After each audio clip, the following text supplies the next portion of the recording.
Hey everybody, welcome to another episode of the Beer Leaguer Podcast. In this episode, we're going to talk about the top beer league hockey myths. And now these are not myths that are taken from just me. These are actually culled from all over the internet and then dumped into ChatGPT and saying, give me the top ones. So if you remember, we did a previous episode where we used ChatGPT to come up with different ways to improve at hockey and different things we can try doing. Kind of a similar thing here, except I gave it a bunch of different resources and said, hey, figure out here the top beer league hockey myths. We're going to go over them and see if they make any sense or not. Myth number 1, you need expensive gear to play well.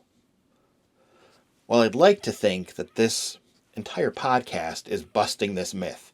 I do think this is something that people think, and this is something that kind of gets stuck in people's head, especially if you haven't played hockey before. You're just picking it up and you have only watched pro hockey. You see everybody has brand new shiny gear for the most part. Obviously, if you've played hockey, you know you don't need expensive gear to play well. Does expensive gear help in some situations? Yes. Are newer sticks, I'm not saying the most expensive sticks, but newer modern composite sticks probably easier to play with than like old wooden sticks and stuff like that? Yeah. They're nicer, they're lighter, they're more consistent. That's great. But do you need that? No. Are more modern, more expensive, newer, better skates maybe easier to play in? Not necessarily. That's a big thing that gets talked about online a lot, is a lot of the top-end skates are not great for beginner skaters. So usually you don't want those.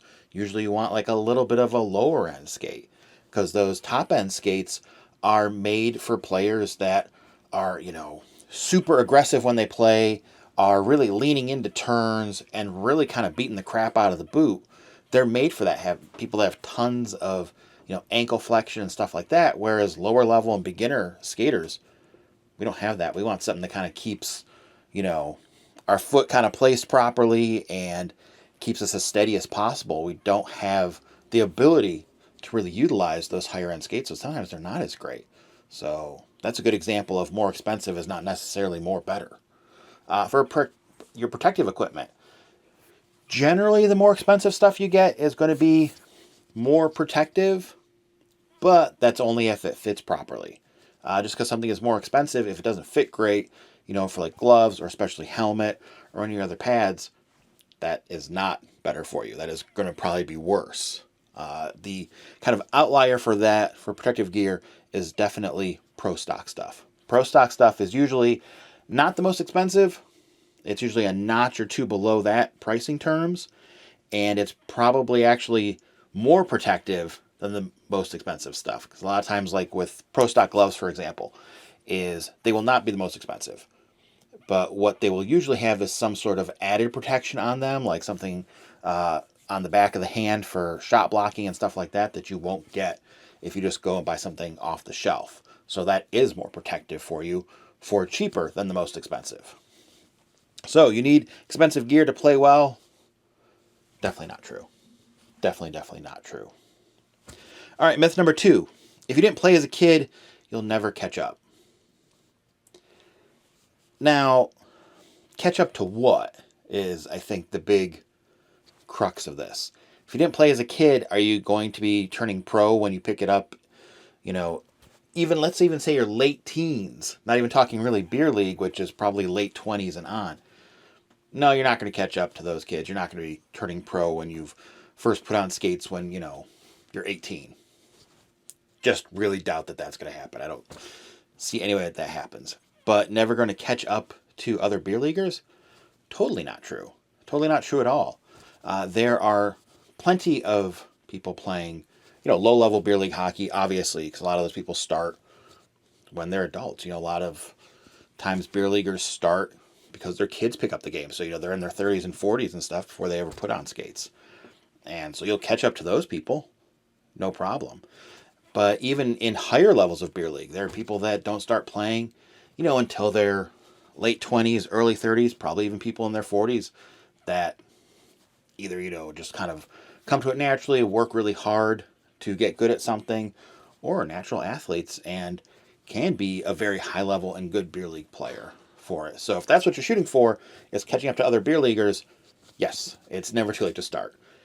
If you're hoping to turn pro and you just discovered playing hockey sometime in your late 30s, sorry, I don't think the NHL's calling you for that. But you can still play beer league, and as we all know, that's where everybody winds up anyways. So you're just getting a head start. All right, myth number 3. And I don't really get this one. Beer league isn't real hockey. I don't even know really what that means. That it's not real hockey. I'm looking here at what it says, and it doesn't really have a great explanation for it. I can only assume that this is from people that are like, hey, you're not getting paid to play. You are paying to play, so it's not real hockey. And from that aspect, it's not a real job, but it's definitely real hockey. I mean, you're playing the same game, using the same equipment. It's hockey. Probably not as fast. Definitely not as good as quote-unquote real hockey or professional hockey. But it's still hockey. You know, you have the same kind of stuff going on the ice. The same stuff kind of off the ice, camaraderie and all that, and building up a team and everything. And all those things we've talked about in other episodes. That stuff is still real and still happening. That's still hockey. So I don't get where this comes from. I hope people don't think this. I'm sure that this is really an idea of people that have never played like adult sports of any sort. So they think it's not a real sport because it's not organized through, a school, or you're not getting paid for it. But it's definitely real hockey. 100% real hockey for sure. So that's just silly. Method number 4 that it has on here. Goalies don't need warm-ups. I mean, I'm not a goalie, so I don't know how much I will be able to speak to this, but yeah, they do. Goalies need to warm up. If anything, your warm-ups should probably be more focused on getting your goalie as warmed up as they want to be versus all the players being warmed up. You can kind of do both of those things simultaneously. So get the goalie as many shots, whatever kind of shots they want, whatever kind of warm-up they want. Make sure that they're getting that. That should be priority. And then everybody else can kind of do whatever warm-ups they want to do around that. I mean, I know some skaters just want to do a couple of laps around, maybe do a quick stretch, and then you're good to go. In that very long few-minute warm-up that you have before games. Get that in. Some guys want to, skate back and forth in the neutral zone a couple times, maybe take a couple shots. That's it. Some guys just want to stretch right away and they're good to go. So players all have different ways that they warm up. Goalies are going to have different ways they want to warm up too, but they definitely need to. I mean, your goalie needs to kind of be, as soon as the whistle goes, needs to be ready to go. So talk to your goalie. Find out what kind of warm up they want. Make sure they're getting warmed up, and everyone else just kind of fill in around it.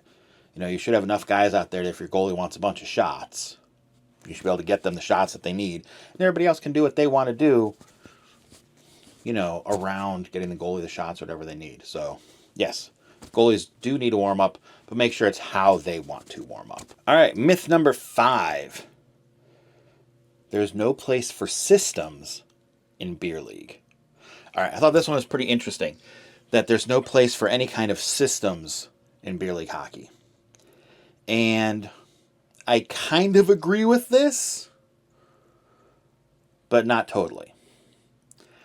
Overall in beer league, do I think you're playing a lot of systems and having set things for what you do? Like, hey, we're playing a 2-2-1, and we're going to do a 3-high umbrella for power play, and we're going to run a diamond, 1-2-1 diamond on penalty kill, or a whole bunch of other junk I could throw out there that, doesn't mean anything to most people. Are you doing that in beer league? Probably not. Now, if you're playing at a higher level beer league, especially if you're playing on teams where it's a bunch of guys that played together, some of those teams where everybody played high school together or at the same high school. A good example is when we talked to Beers on Ice, and all those guys played, professionally, but they also all played, at the same high school and have very similar backgrounds for it. Could somebody like that be running systems? Yeah, I'm sure basic ones, because most beer league teams aren't practicing to get all the nuances down. But I'm sure that they could run some type of system to be all on the same page for what they're trying to do. That's very different than other beer leagues, more lower level beer leagues. Especially when you have people that have not played organized hockey growing up and their first exposure was as an adult. You're probably not playing any complicated systems. And I say complicated systems as in what I was talking about. It's like this, different types of systems like that, or hey, we're going to try and run neutral zone trap, or any kind of other stuff you've heard about. You're probably not doing that with people that picked up the game later in life and haven't really played organized hockey before. Just because it's a very different thing to do, and you have to learn these systems, and beer league is usually something that you play once a week for it. You're not a great idea to do that necessarily. But you can play some types of systems.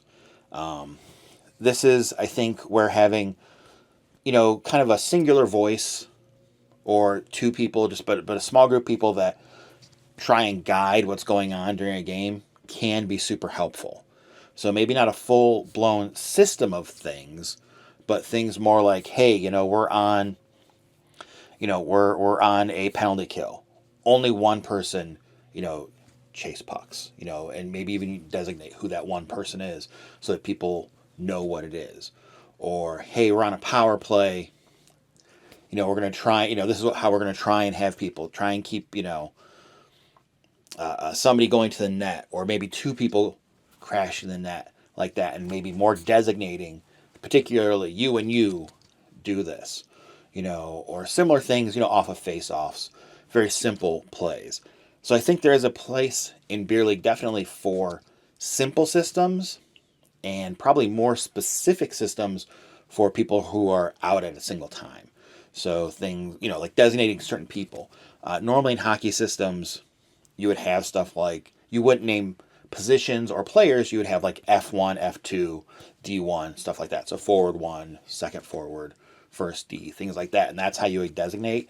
And people have to be aware of their surroundings and who's with them to know if they are F1 or if they're F2 or F3 or D1 or D2 or whatever going out there. Whereas in beer league, I don't think you count on that as much.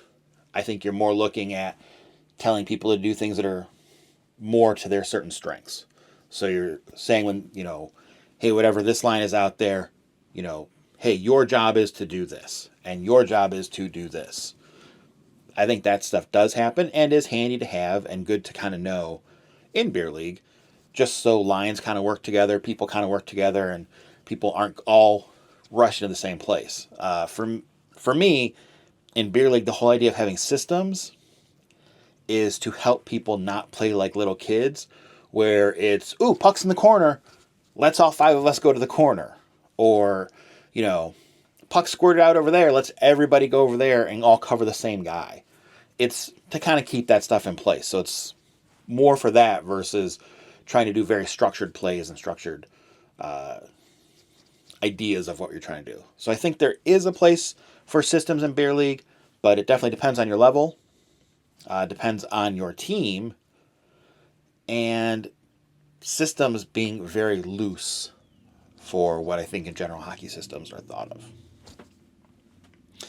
All right, myth number 6. You're too old to improve. I thought this was pretty good. I thought this was funny.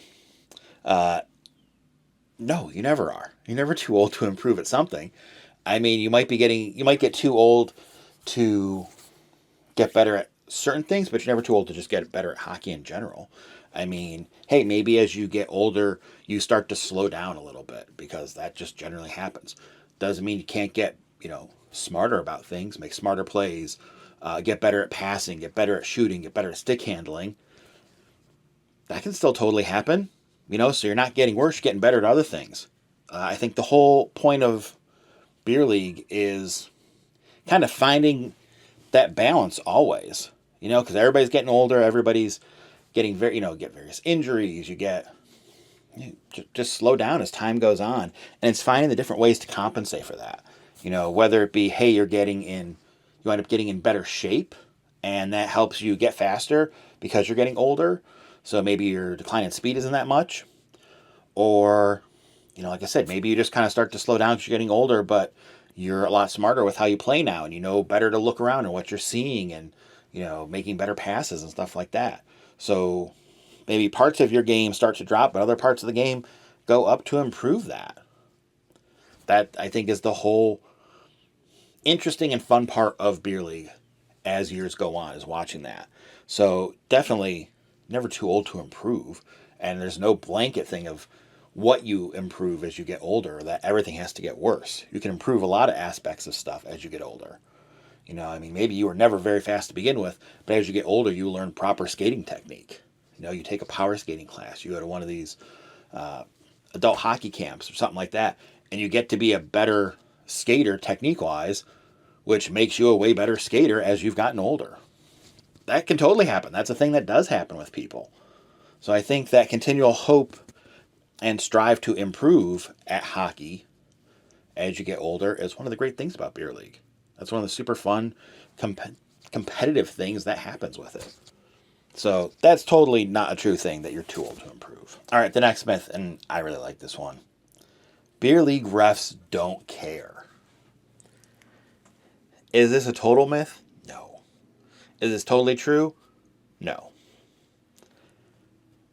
I have met and seen, I don't know if played with is the right word, but been refed by a multitude of refs, kind of all over the Beer League spectrum. Are there ones that really don't care and don't want to be there? Definitely.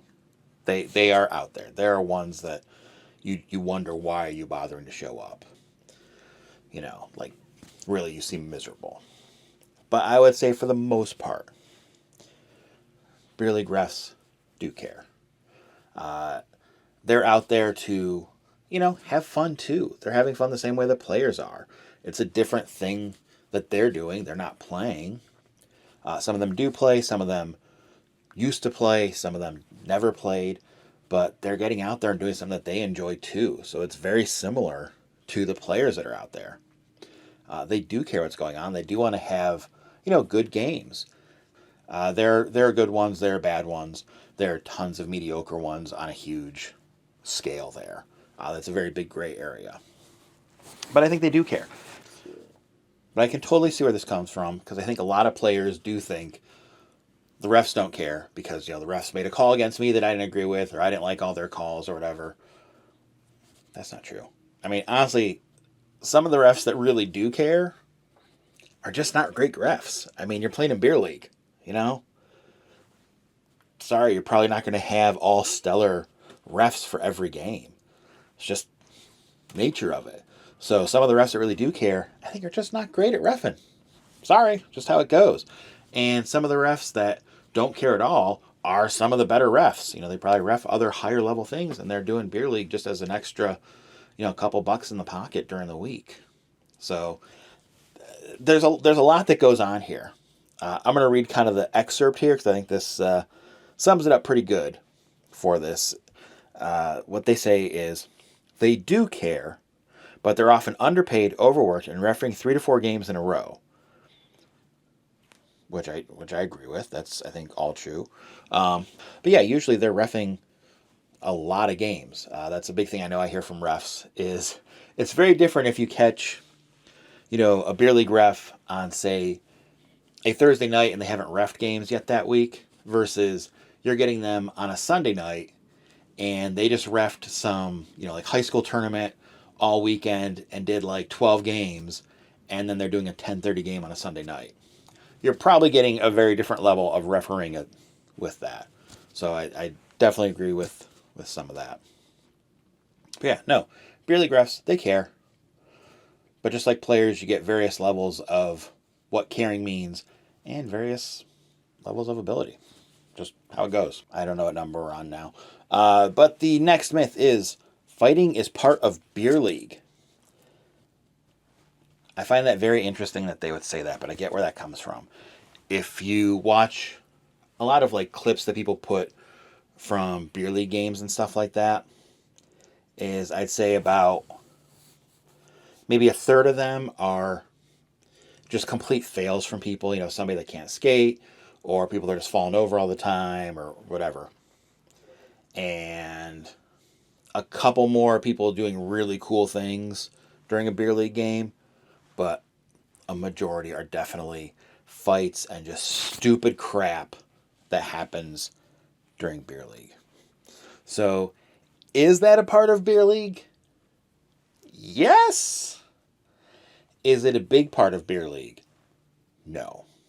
I know here by me, we have a couple different leagues that are around, and there's definitely one league that is known as the one that has fights and has crap break out way more often during games because it's just not sanctioned well. It's not, the league doesn't sanction the stuff well, doesn't really do a good job of keeping things properly competitive or any of that. So it leads to a lot more fights and things that are close to fights and a lot more of that kind of stuff going on. The league that I play in is a lot more stricter on those things. They will put the hammer down on a lot of that kind of stuff. So, does fighting happen? Yes. But it's pretty rare that it does happen.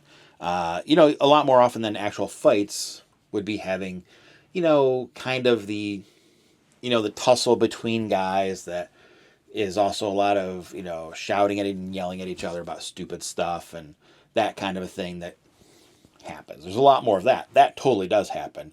But actually, people throwing punches at each other, that's pretty rare for the amount of games, at least I know in my league, that it happens. But like I said, other leagues, it can happen more. But really, it's not a part of beer league. Does it happen? Yes. Should it happen? Probably not. That's usually a problem with the league if something like that is regularly happening, especially if something like that is regularly happening across multiple teams. Because there are definitely guys that show up to beer league with the sole intent of trying to start fights. Like they think that that's part of hockey is throwing punches and getting into a fight. And if it's like a particular person or a couple particular people, that's not a league issue or anything like that, and that's not saying that fighting is a part of that league or fighting is a part of any of that stuff. It's just a couple of idiots that are just trying to make it really crappy for anybody else that, just wants to go out and play some hockey and then go to work the next day. So, is fighting a part of beer league? Unfortunately, a little bit. Hopefully, not very much where you're playing. All right, I'm going to kind of try and rapid fire because I got a lot of these that I came up with. If you have any ideas for some beer league myths you would like to hear talked about, shoot me a message. Let me know. I would love to hear some of those, and maybe we'll do a follow-up episode on this. Thebeerleaguer.com has all the different ways you can get a hold of the show, so go check that out. Let me know some of your beer league myths. All right, rapid fire through a couple more of these. You have to start young to be good. You already kind of busted that in the beginning. You don't. Does it help? Yes. Do you have to? No. Do I know people that have started later and are still really good, better than people that played when they were young? Most definitely. Goalies are weird. Yeah, pretty much for the most part, goalies are weird. I mean, you're buying all that crazy gear to stand by yourself and have people shoot at you the whole game. Probably have something loose in your head if you're okay with that. So yeah, for the most part, goalies are weird. And the last one I have on here is you can just show up and play. And that sounds weird, but I'm gonna read the truth part here that it says, the kind of busting of it, and it makes sense. It says, sure, but the real beer league experience involves locker room culture, pregame rituals, team chats, bringing beer, and remembering your socks. I would say your jersey and all of your gear, but socks, sure. Just showing up isn't the same as belonging. And it says that you can bust this myth by celebrating the off-ice stuff true. And it says you can bust this myth by celebrating the off-ice stuff too. I think that's a very good one to end on because, a big theme throughout all these podcast episodes is kind of the off-ice stuff, the locker room stuff, the fun of hanging out with the guys, getting to do stuff as a group. And I've talked about in various other places and on other episodes about you're an adult. It's hard to make friends as an adult. And beer league hockey is one of the great ways to do that. So can you just show up and play? Can you just show up right before the game starts, put your stuff on, run out there, play, be the first one back in the locker room, get your stuff off, and get the hell out? Yes, you can. Might you enjoy it? Possibly. Are you getting the most out of your beer league experience if you're doing that? Definitely not. Are your teammates going to like you if you do that? I mean, if you're a really good player, they might not care as much. But you are missing out on, I think, the most important part about beer league, which is kind of the off-ice stuff, is the hanging out before and after games and the camaraderie that you get with other players. So you can't just show up and play. It's totally a fine thing. And there are plenty of people I know that normally will hang out, but they have, hey, got this going on tonight. I got to book it after the game. Or we're going to be showing up right before game time versus getting in a little early. Stuff like that. I mean, happens. Everybody, they have life outside of hockey. So that stuff happens. That's very different than if you're always showing up right before you get on the ice and leaving right after and not hanging out with anybody. That, if you want to do that, fine, but you are missing out on what I think is the most fun part and the best part about Beer League. You've heard me talk about it. You've heard Mason on these episodes before talk about it. That's kind of the great part of it. So you can't just show up and play, but I don't think you should because you're missing out a lot. That's it. There you go. That is some Beer League hockey myths. I think mostly debunked, but at least talked about. Like I said, I would love to hear some myths that you have or that you've heard. You can get a hold of the show. Thebeerleaguer.com is the place to get all the info for everything that you need for how to get a hold of the show, past episodes, whatever you want, all there. Go check it out. Thanks a lot for listening. I'll catch you in the next one.